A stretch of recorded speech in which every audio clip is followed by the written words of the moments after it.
Collider video of the day.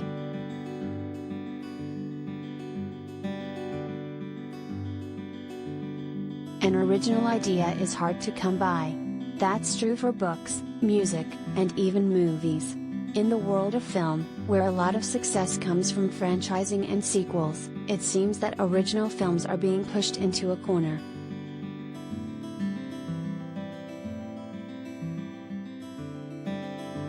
When walking into a theater, audiences have expectations for what they're about to watch. They want comedies to make them laugh and superhero films to have evildoers get stomped, but not all movies play by the rulebook. Plenty of genre-busting films throw the rules out the window and make something special.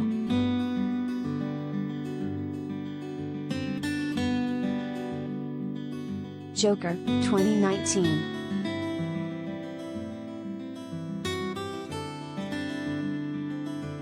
Starring Joaquin Phoenix in an Academy Award-winning performance, Todd Phillips' brilliantly dark picture uses the eerie presence of Gotham to provide a dramatic commentary on classism and social inequality in America today.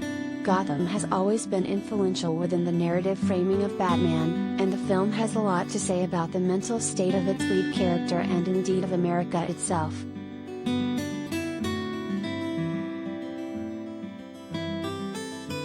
Likewise, the lack of more elaborate action sequences, uncommon within the world of Batman, proves that films such as Joker on the Batman are more than a simple throwback. Superhero films are now so ingrained into our culture that they're no longer tied to the conventions of the genre.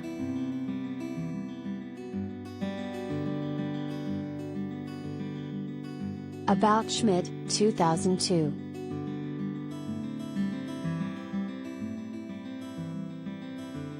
In what came to be one of the last performances of his career, veteran and undoubtedly iconic actor Jack Nicholson starred as Warren Schmidt, a recently retired insurance salesman who embarks on a journey that forces him to scrutinize his relationship with his family and with the man that he has become.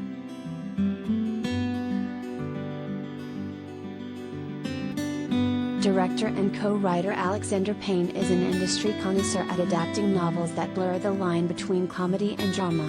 Much like Sideways, an Oscar winner for Best Adapted Screenplay, About Schmidt plays like a quiet tragedy while often being very amusing. It's routinely sad while altogether thoughtful, providing an introspective glance at the apprehension of a failed life.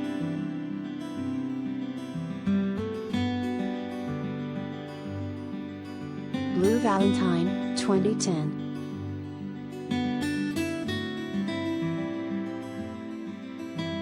Ryan Gosling and Michelle Williams are the starring leads in Derek Cianfrance's contemporary tale of a married couple, seen through two different time periods. The film juxtaposes the relationships beginning and present, creating contrast in tone and visual style.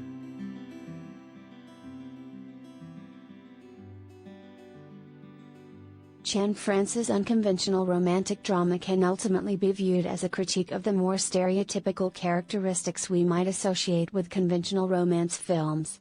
But Blue Valentina's biggest strength lies in its candid portrayal of an ultimately doomed romance.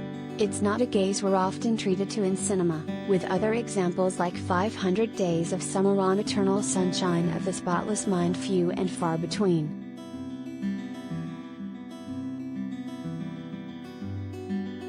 Moon.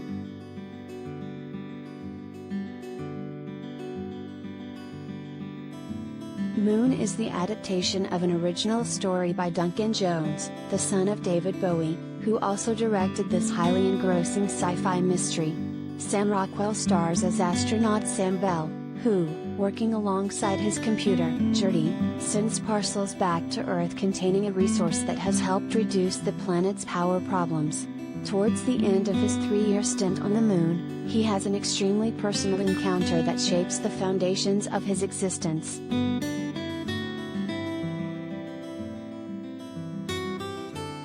What's most admirable about Moon is its ability to break into the ever-demanding format of sci-fi based on its own merits.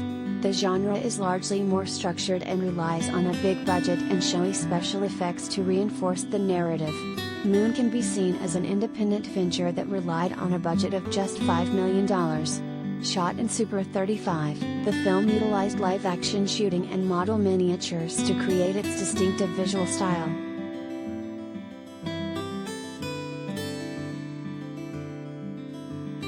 The unbearable weight of massive talent.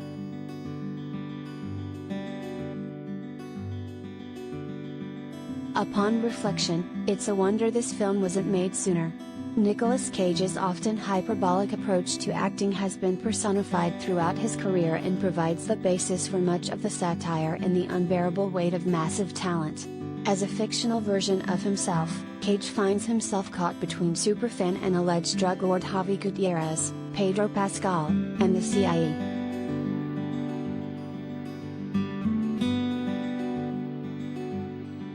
Acutely self-aware, the film is frantic in pace and mirrors the tone of much of Cage's body of work.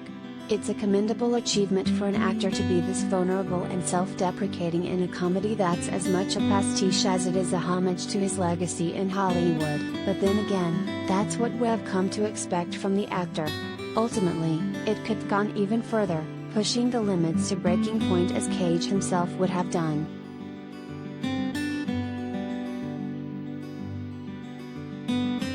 Bottle Rocket, 1996.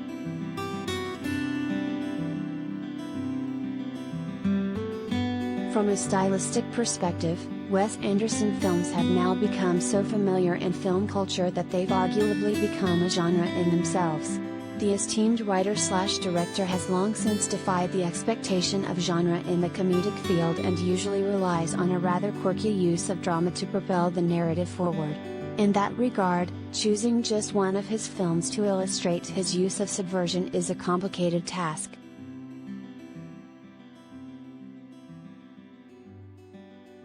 As an example of an unconventional heist movie, however, Wes Anderson's debut picture, Bottle Rocket, is perhaps the perfect choice.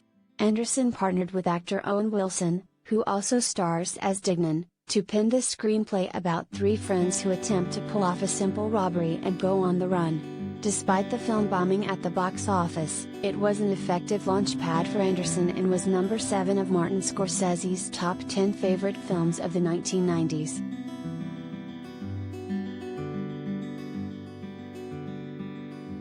Keep reading, 10 horror movies that changed the genre forever.